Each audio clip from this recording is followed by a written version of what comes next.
and Pens podcast episode 337 for Thursday, February 20th. This is, oh my God, I'm actually here, Lisa. And this is Steph. Sorry, I got distracted because Lisa's here. I think this is the first time we've ever done two women. Like, Brian's done a podcast with Eric. We've had guests. I don't think we've ever had a female guest. We got to work on that. No, so it's just us. Girls night on the podcast. Maybe this should be a new thing. I like it. I like it. So like every 2 months when I'm back. Perfect. So yes, I am back, and you know what that means? No joke this week. Woo! I'm excited. Last week you did a really good job of like pretending to laugh or sort of laughing, or it took you a second or something. So now you feel my pain. The first one I legitimately did not get right away. The second one I got. That's how it works. Yeah. So no joke. Brian is in Chicago this week, and I am actually back home in Appleton. As you know, we have a store in Chicago, and I have moved down for a year, which is why I'm not on the podcast very often. This is actually the first time I've been home in just about 8 months for longer than 38 hours. So that's a record. This is a record. It's a good record. We missed you so much.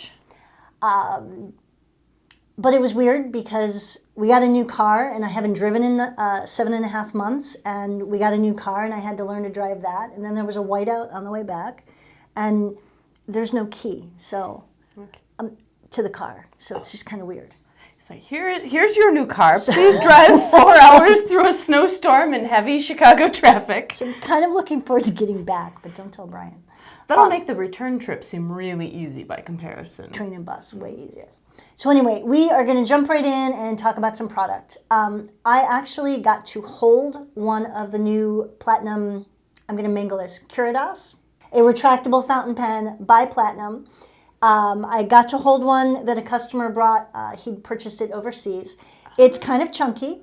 The knock is a little bit long, but the color is gorgeous. He had the blue. It was really, really pretty. It's the abyss blue, kind of like a gray blue. Yes, yes. I can't wait to see the green. I know, that's the one I'm the most excited for, too. It just looks like, it might be like kind of tealy. I hope it's kind of tealy. Platinum did just announce this week that there is a delay. They have distributed some in Europe and overseas, but the U.S., apparently, the shipment will be delayed until mid-March. And we just found out this week. We just found out from the distributor who just found out. I guess it's been so popular. So we will have to wait. It's a good problem to have, but... Well, not for us. No. Because everybody wants it. Not for everybody watching, because they have to wait. The other thing is you can remove the clip, and there are some videos out there. I would be really careful because the customer who brought in the pen to show us had followed one of the online videos and actually broke it. So don't do what he did. Read the instructions that come with it. It's got a little tool inside, and do that, and it seems to work. But it's a cool concept that you can take the clip off. Yeah, it's cool for, I mean, I know some people don't like the vanishing point because that clip gets in the way. If you've got a different grip, I know I like it, but other people do not. Our former Nib Noob Kim always had that weird... Oh, yeah. She held her pens weird, so that would not have worked for her. Is that what an overwriter is? I'm on a quest to figure out what an overwriter is. But you can remove the clip. I know on vanishing points there are people who do that, and they call it a clipectomy. Oh. When they remove the clip. That does sound so now like you can perform your own clipectomy on your Platinum Curidas. Is like a hole in it? Not on the Curidas. I've seen it without that. Yeah. That looks nice, actually. The way, it's kind of cool. Do you have to worry about it rolling off the desk then? See, I would. Except there is a little notch at the bottom where the trapdoor mechanism comes down. And so it actually won't roll completely because there is something that keeps it from being completely circular. I think I remember seeing that in their promotional shots, and I remember looking at it and saying, it's cool. What on earth is that thing? It's very cool. The girth is about the same size as the Lamy Dialogue 3. So a little bit fatter than the Vanishing Point, but I love that it's see-through. It's really cool. So yeah, that's cool. So delayed a few weeks, but hopefully that'll be it. And then they'll arrive and everyone will be super excited. Yes. And then what else do we have? Let's see.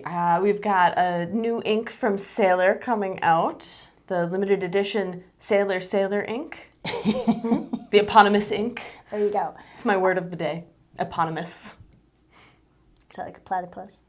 Yeah, it's a relative of the hippopotamus. Okay. But it just names everything after itself. Self? Yeah. Like Lisa?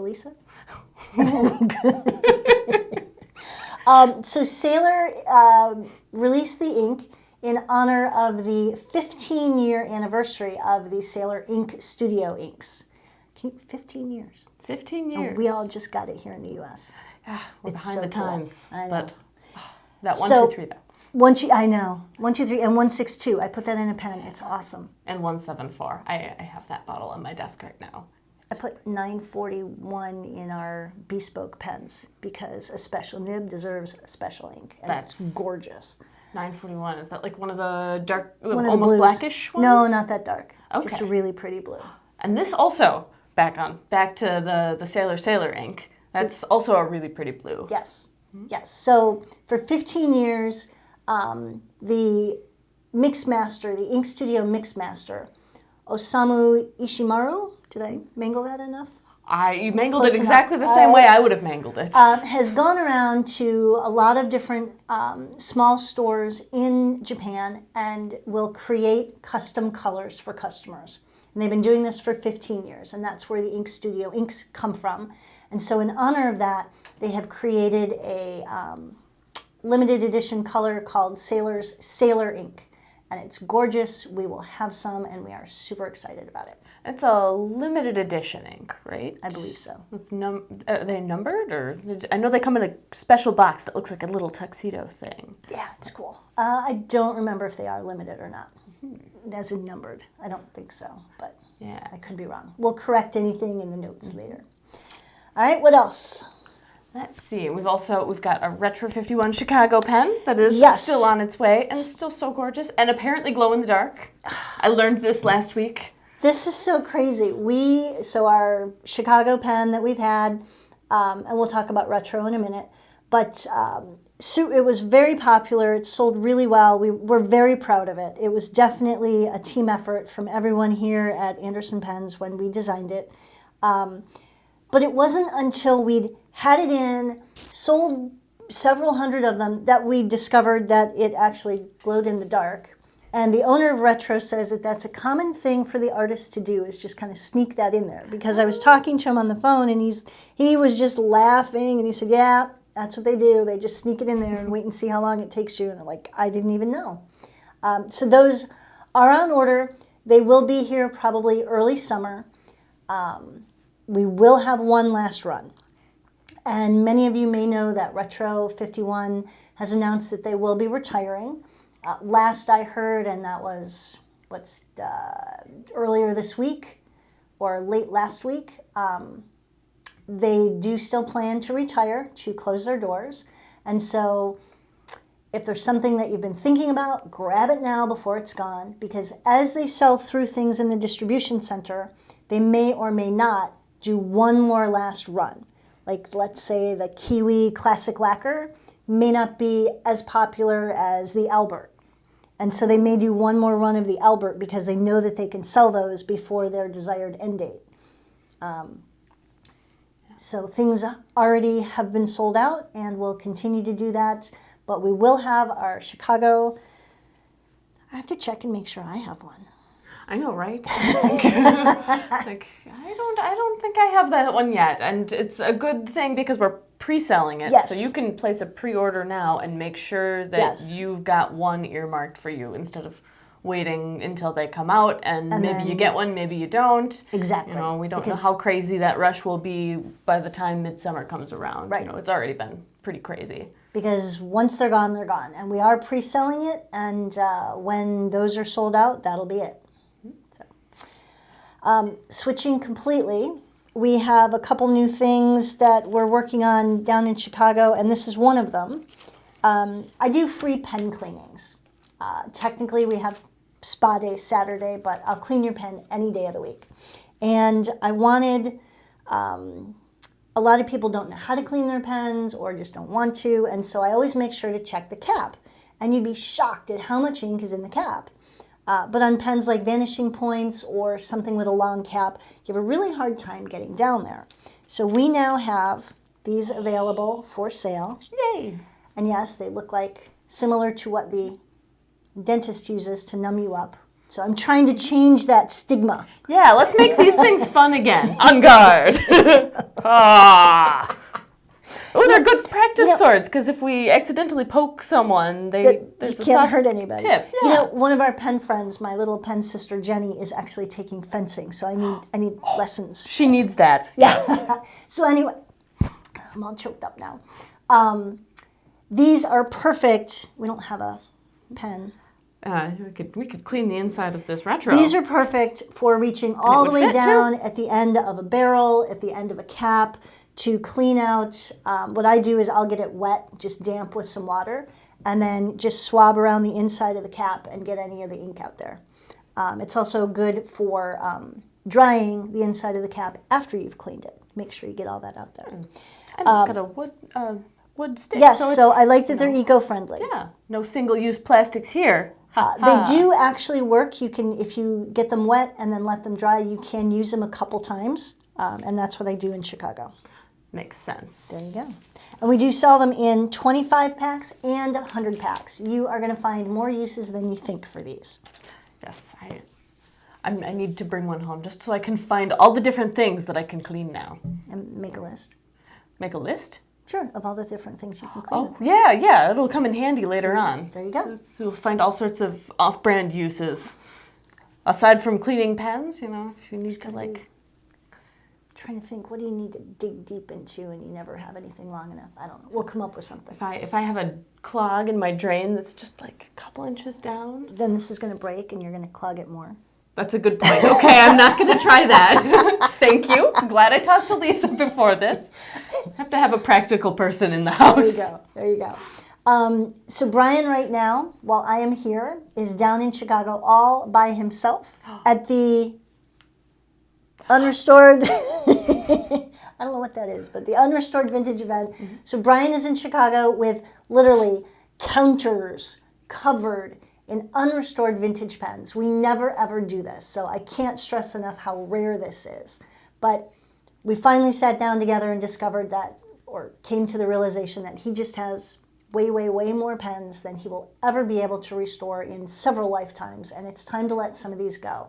So if you've ever wanted to do it yourself vintage pen repair, come in, grab a couple things, take them home and try them. We also have all the sacks and J-bars and the shellac and certain things I don't normally have in Chicago are there now, so go see Brian. And it's handy because if you're brand new to restoring vintage pens, I know if I were picking up my first vintage pen, I'd be like, I don't even know what I need. And so for this week, there is somebody that restores vintage pens all the time. And apparently he's restoring pens at the event, not... Some people, like, you can drop off your laundry for wash, dry, fold. Apparently it's drop off your pen and he'll fix it and get it back to you the next day. So there you go. That's really great. I can certainly diagnose things. I can triage things. I have done and can do some vintage pen repair, but that's his thing. So go in and see him, bring in your pens, let him look at it, let him tell you what it needs to be back in good shape. And there's some really great things down there. In fact, it concerns me that every time we talk about it, he's like, oh, look at this. This is a great pen. This is a great pen. Like, no, you need to let them go. Let it go. I'm trying to Marie Kondo this, and he's not helping. Oh, well, but at least, if you're looking at these pens and you wonder, what on earth is this random thing? Pro tip, ask Brian about it. Yes. Because he can identify, anything. It's his superpower, and he will probably have some, fascinating historical story to tell you about it. I learned so much just from being like, what's that? What's that? What's that? And then I forget it and then get it wrong on the podcast the next day. I was joking with a customer. He brought in a green vacuumatic, and Brian was like a day early. So I said, come in when Brian's here. And I said, and I can tell you that it's, a lockdown filler. I can tell you that it's this size and whatever. I said, Brian's going to be able to tell you that it's like 1947, quarter 3 or whatever, because they're all date coded. And so the customer brought it in. I was there, Brian was there, and he's like, no, that's way too late. It's actually 1939, because they're all date coded somewhere in the engraving. He's like, second quarter. And so the customer locked down, so the customer and I were looking at each other like, okay, you were right. He's just going to magically pick numbers out of his head. And stored in a wine cellar next to yeah, exactly. Pinot Grigio. Exactly. Fred was on duty that late afternoon, and yeah, so. It's a superpower. It's insane. It is, yeah. I would like to share some really impressive news. I have impressed myself. Oh, you impress me regularly. For the last several years, I have wanted to, I have even tried to, a couple years I didn't even bother with, NaCoWriMo. Let's just go there, NaCoWriMo. Epic fail, pretty much my whole life since I've been doing this.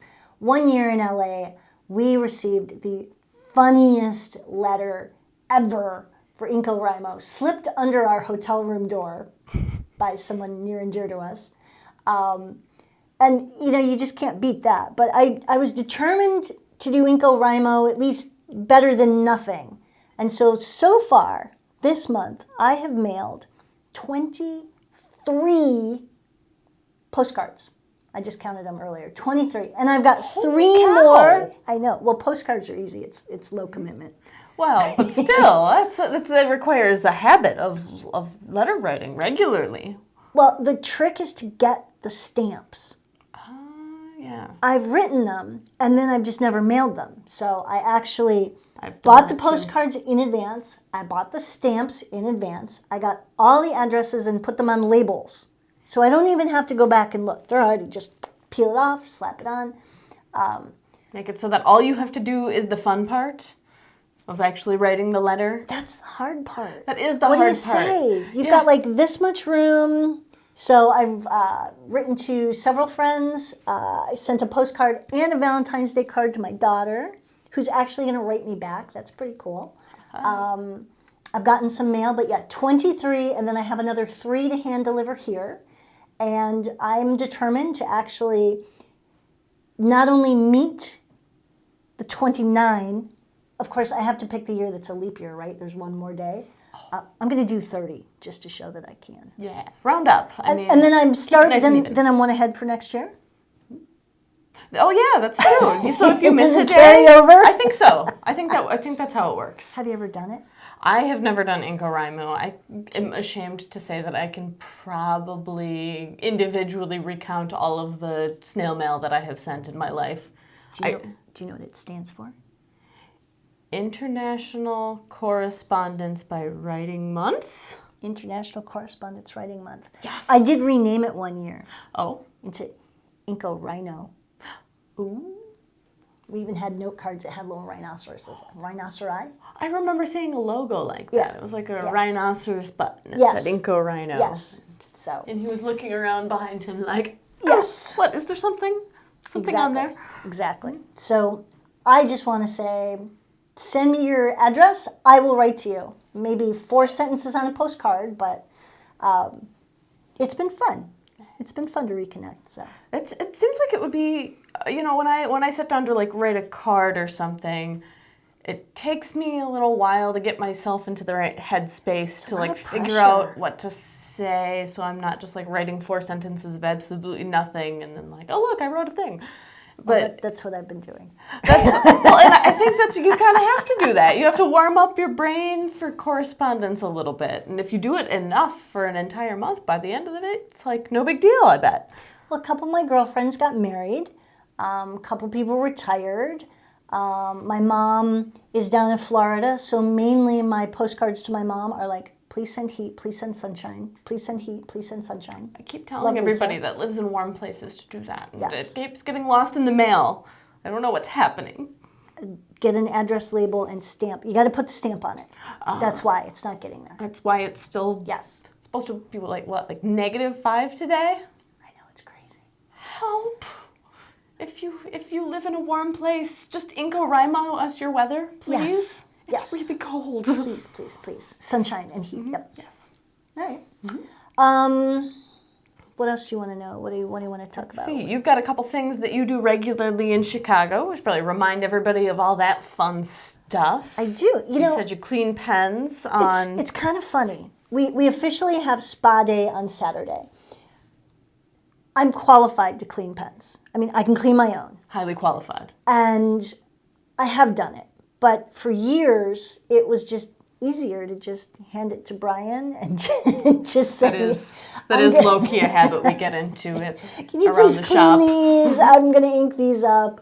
Although I do like the ritual of cleaning pens. You get out your old towel, you clean everything, you lay it all out. There's just a feeling, at least for me, of satisfaction that it's like doing laundry. You know, there's an end game, and you end up with clean stuff, and it's a beautiful thing. You can start fresh. But in Chicago, we have spa day Saturday. So you bring in your pen, I will clean it for free. Try to clean it out first since we don't have a sink. I do have an ultrasonic and water available, but and we do try to limit it to 3 because if I'm busy, I can only do so many. But that's been very popular. And I shouldn't bring my entire pen collection of like 30 vintage pens. I've had that a couple times. Yeah. It's just there's not enough time necessarily. Or I've run out of water. I've gone through 9 gallons of water cleaning Send people pens. to the Starbucks across the way like, just order a cup of water. No. We'll let the ice melt. They'll be mad, yeah. So we do that. I will clean your pen any day of the week. So bring it in. People are fascinated by the ultrasonic. It is fascinating, although I don't like the way it sounds. I'm like a cat. The one here is louder than the one that I have in the store. I took the better one down there. I see how it is. Yeah, Brian's a little unhappy with the sound. I guess the cats don't like it at home either. I could imagine. It definitely offends my inner cat. But I'll survive. Just like I survived the vacuum cleaner. Traumatic childhood. It's hard to be me. So bring your pen in. Even a ballpoint, you'd be amazed when a refill explodes, you can get it clean. It just takes a little bit of work. So bring those in. I'm happy to clean them all day, every day.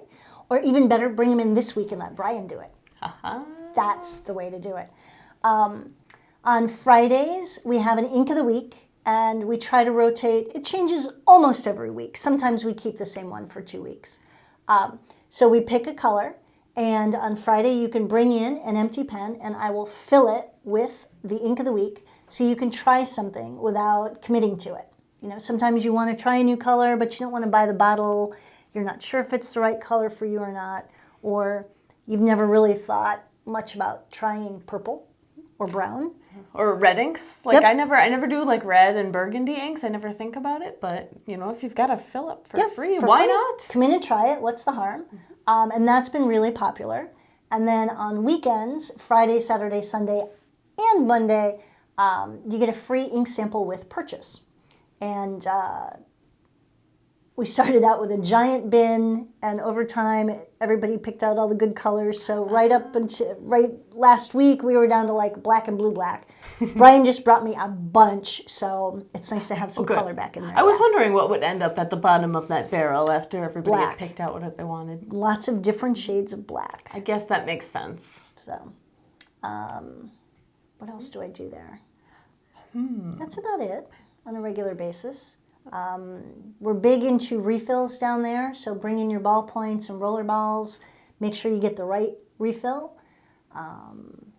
It's fun to talk ink with everybody. Oh, that is fun.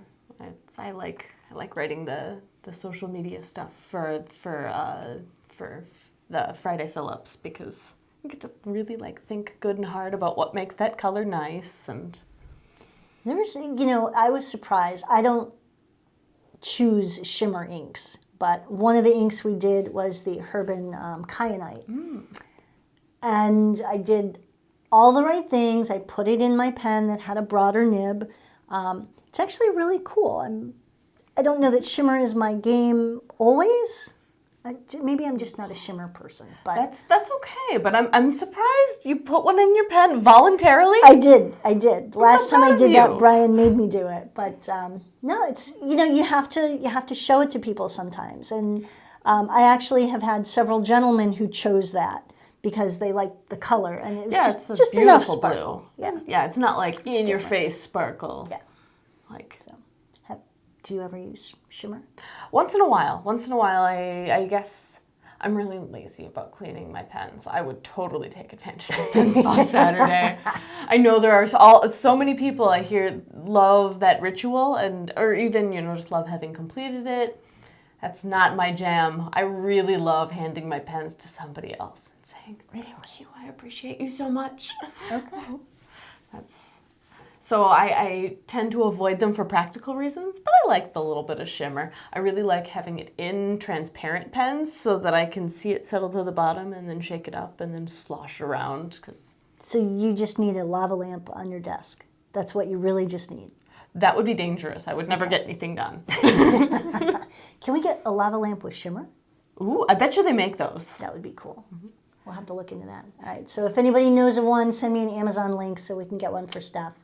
Or not, because then you're right, you might not get Yeah, one. maybe I should leave that at home. Okay. Do that on my own Do you have time. a cat at home? Not yet. Oh. One day. Hedgehog? I do have a hedgehog. Okay. Do they like... They don't like anything except for food and running on their wheels and smelling exciting things. They're very scent focused. They're almost blind. Oh, well, that's no good then. Yeah, All right. it's okay. They're used to it. They're born that way. They have like 5 feet of good vision. Okay. All right. So let's see. So Brian is really not living a normal life down in Chicago, and I just have to share that it's really frustrating me right now because I'm there, I work, I go home, I've got my little ritual, but Brian this week has all these events lined up. He went to see Madame Butterfly on Monday. We went to dinner on Sunday. He's got a date with, not a date, but he's going out with a friend of ours, and they're going to do some whiskey tasting. Oh, that's cool. Yeah, I don't know when he's going to do that because he's got to get to work the next morning on time. Yeah, that's a dangerous night. And then I think my favorite cousin-in-law is coming to Chicago while I'm gone, and they're going to go out and do dinner or whatever. And so I keep telling Brian it's nothing but work, work, work, and he's got all this stuff lined up. It's just not fair. So if you're in Chicago, come see me. Yes, visit Lisa. She's cool.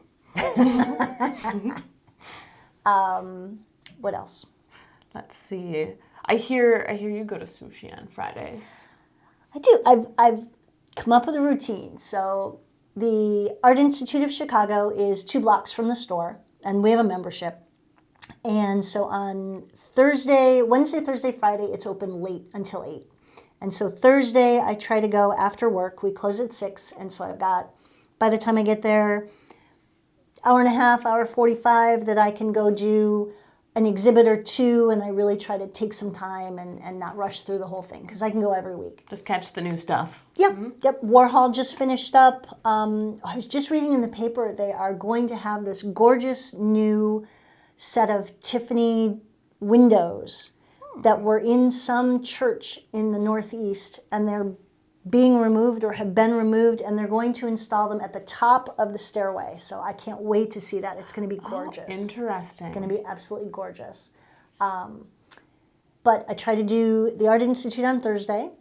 Sushi on my way home from Friday. I found a really good sushi place between the Palmer House and my apartment. So I stop there, get my takeout, go home. Thinking I have to do sushi on Fridays too in solidarity now. There you go. Absolutely. Think of me as your excuse. Perfect. That is exactly what I needed. Let's see. Sunday, we're open a little bit later.